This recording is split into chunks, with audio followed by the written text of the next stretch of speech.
As I was working on my latest review, that being of Love Live's School Idol project, I came across a bit of related news that is both sad and kind of disturbing.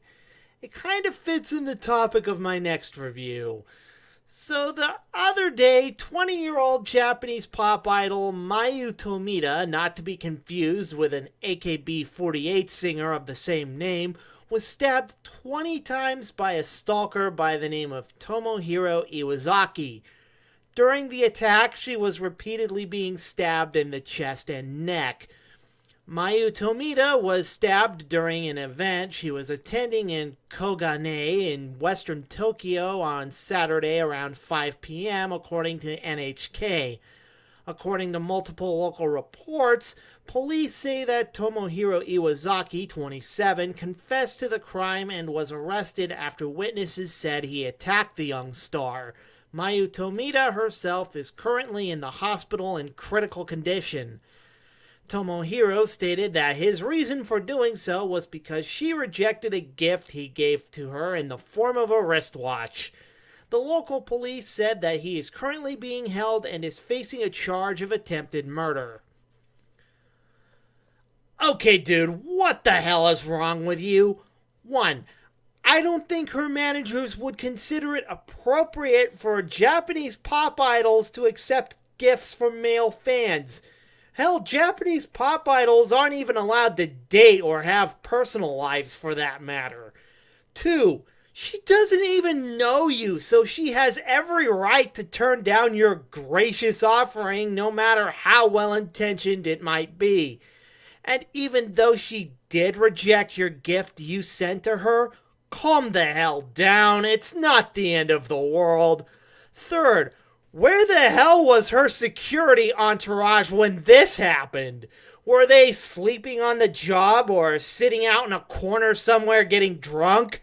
Nutsos like this guy are the whole reason why big-name American celebrities have such a huge security footprint every time they go out to public events. What is most disturbing is that this is not the first time that an attack on a female Japanese pop idol has happened. In May of 2014, 2 members of the pop idol group AKB48 were attacked by a man wielding a hacksaw at one of the group's meet and greet events, in which they were taken to the hospital with broken bones and cuts on their arms and heads. Seriously, what has this world come down to that people have the urge to go out and attack Japanese pop idols of all things? So what happens if this gets more and more frequent? After all, common sense is a misnomer. Good logical sense seems to be fairly rare nowadays.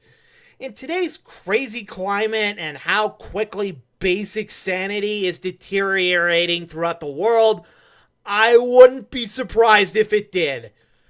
So does this mean no more meet and greets with guests at conventions? When Momohiro Clover Z got invited to Anime Expo last year, they were the only guests that year that did not have a meet and greet or a pre-concert panel despite all the other guests doing so.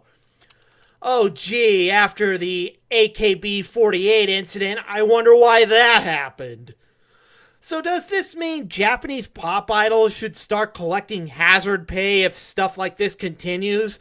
So now you have to have body checks and cavity searches every time you go to get an autograph at a convention? I can imagine standing in line for Ieru Aoi at this year's Anime Expo, and then suddenly some guy walks by you with a metal detector wand and hovers it inches away from your ass. Hey, Tomohiro Iwazaki! Thanks a lot, asshole! What is even more sad is that this is basically the worst case scenario as the end result of the gross entitlement that fans express on an almost daily basis. People always bring up how the companies aggressively sell these images to fans so they bear responsibility as well. That may be true to an extent, but that doesn't excuse the behavior of the person in question. everybody who has been around their favorite celebrity has become starstruck and has done stupid things as a result. I myself have had that feeling when I first met Weird Al Yankovic. I get it. It's exciting to get to meet one of your favorite role models or your favorite celebrity. But there is also something called self-control. A rarity in and of itself these days, I know. So yeah, to Mayu Tomita, I say this. If you, by the rare chance, are seeing this, I hope you get better, and we are all praying for you. And with that, this is the American Anime Otaku, signing out.